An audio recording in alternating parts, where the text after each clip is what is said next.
ये है talks news network और आप देख रहे हैं पॉलिटॉक्स, राजनीति का कच्चा चिट्ठा। देश के 13 राज्यों में 29 विधानसभा और 3 लोकसभा सीटों के लिए हुए उपचुनाव के परिणामों में बीजेपी का प्रदर्शन उपेक्षाकृत ज्यादा अच्छा नहीं रहा है। लेकिन जहां बीजेपी ने प्रदर्शन अच्छा किया, वहां अब भाजपा और अन्य पार्टियों के बीच सियासी हमले तेज हो गए हैं।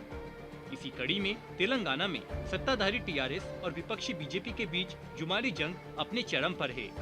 भाजपा सांसद अरविंद धर्मपुरी ने मुख्यमंत्री के चंद्रशेखर राव पर जबरदस्त हमला बोलते हुए कहा कि केसीआर प्रधानमंत्री नरेंद्र मोदी से पंगा ले रहे हैं। इसका मतलब है कि उनकी राजनीतिक मौत निश्चित है।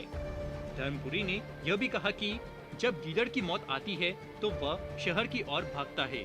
दरअसल सोमवार को तेलंगाना के मुख्यमंत्री के चंद्रशेखर राव ने अपने संबोधन में मोदी सरकार को राष्ट्र विरोधी कहने के लिए नारा दिया था और प्रधानमंत्री नरेंद्र मोदी द्वारा किए गए रोजगार पर, चुनावी वादों पर सवाल उठाया था।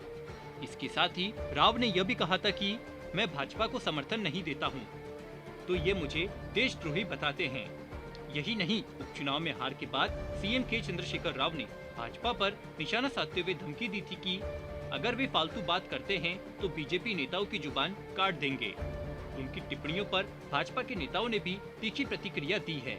सांसद धर्मपुरी का बयान भी केसीआर के बयान पर पलटवार माना जा रहा है।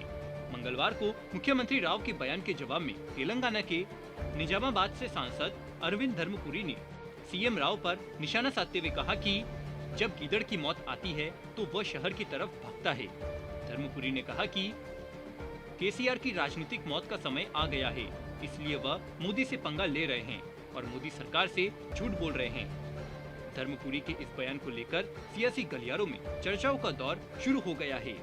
आपको बता दें, सत्तारूढ़ तेलंगाना राष्ट्रीय समिति को हाल के उपचुनावों में अपने गढ़ हुजूराबाद में हार का सामना करना पड़ा था।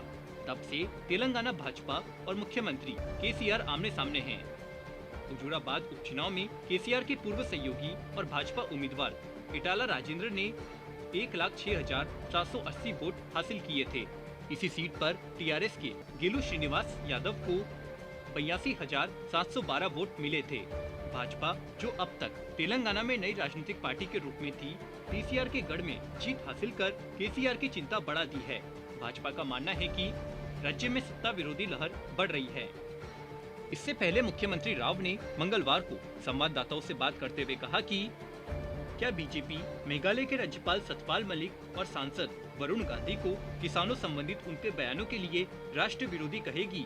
राव ने कहा कि जो भी जवाब मांगता है उस पर राष्ट्र विरोधी का तमगा लगा दिया जाता है। वे 2 या 3 कदम तैयार रखते हैं। पहला है राष्ट्र विरोधी तमगा लगा देना, दूसरा शहरी नक्सल की मोहर। राव ने यह भी कहा कि जब मैं भाजपा का समर्थन नहीं करता तो वे मुझे देशद्रोही बताते हैं। राव तेलंगाना बीजेपी प्रमुख संजय के उस बयान पर टिप्पणी कर रहे थे जिसमें उन्होंने कहा था कि केसीआर राष्ट्र विरोधी और सीमा मुद्दे पर चीन का समर्थन कर रहे हैं। उन्होंने राव के इस्तीफे की मांग भी की थी। राव ने कहा कि कल मैंने कहा था कि चीन हमारी भूमि में घुसपैठ का प्रयास कर रहा है, तो क्या आप मुझ पर राष्ट्र विरोधी की मोहर लगा देंगे? यदि कोई व्यक्ति खबरों के आधार पर यह कह देता है कि चीन हमारी भूमि में अतिक्रमण कर रहा है, तो वह राष्ट्र विरोधी हो जाता है। पॉलिटॉक्स ब्यूरो, दिल्ली। ये है टॉक्स न्यूज नेटवर्क और आप देख रहे हैं पॉलिटॉक्स, राजनीति का कच्चा चिट्ठा।